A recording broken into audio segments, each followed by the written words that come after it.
you both want some tea?" Lydia Herrera asked. "Would that help?"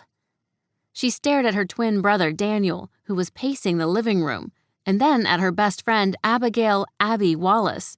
Abbi was tapping her foot so much that her wheelchair's footrest was rattling. Abbi pressed a hand to her jittery knee to stop the involuntary motion. She and Daniel had been full of nervous energy all morning. Lydia shook her head. "Actually, I doubt even tea would calm you two down," she said, teasing.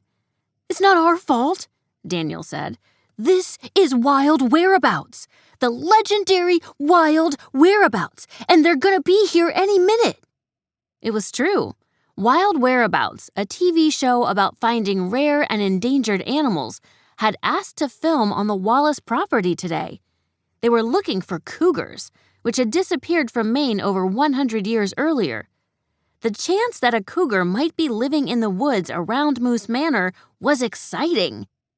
But it was even more exciting that Wild Whereabouts was here. It was Abbi and Daniel's favorite show. Tires crunched on the gravel outside. Daniel ran to the window. "Is that them?" Abbi crossed the living room as fast as her wheelchair would go. "Is it? I can't see out the window." The living room windows were big, but the built-in long bench seat underneath made it hard for Abbi to get close enough to see out. Daniel turned to her and sighed. "Not them," Lydia guessed. Before Abbi could ask who was in the driveway, the front door opened, and Abby's uncle, Walker Wallace, strolled in. He smiled broadly at the three friends. "I see everyone's gathered for our guests, huh?" "Uncle Walker, did you see them on the road on your way over?" Abbi said.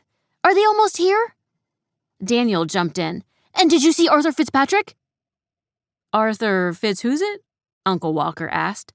He scratched his head as if trying to place the name. "Fitzpatrick!" Daniel and Abbi shouted together. Lydia laughed, and Uncle Walker shot her a knowing smile. He was teasing them too. "Ah, it's all coming back to me now," he said. "He's the host of Wild Whereabouts, right?" Lydia slung an arm around her brother's shoulder. "That, plus he's Daniel's idol." Daniel shrugged his sister off. "Is not," he said, embarrassed. "Nothing wrong with a good role model," Uncle Walker said.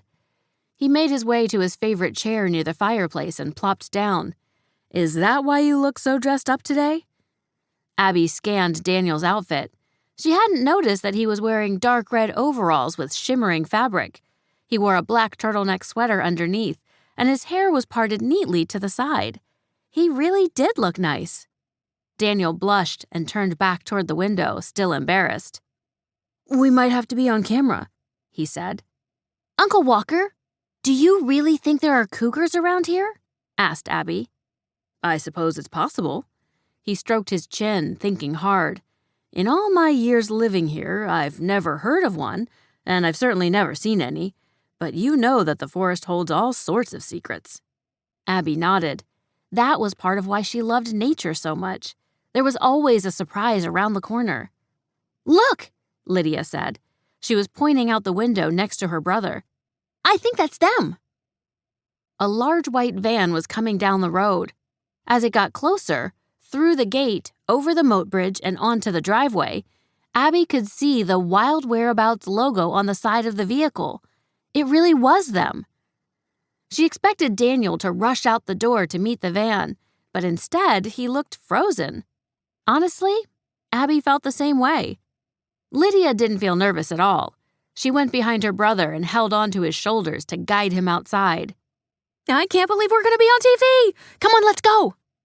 Uncle Walker followed the twins. He held the door open for Abbi. While Daniel was nervous about meeting his hero and Lydia was excited about her 2 seconds of fame, Abbi felt her own excitement become curiosity.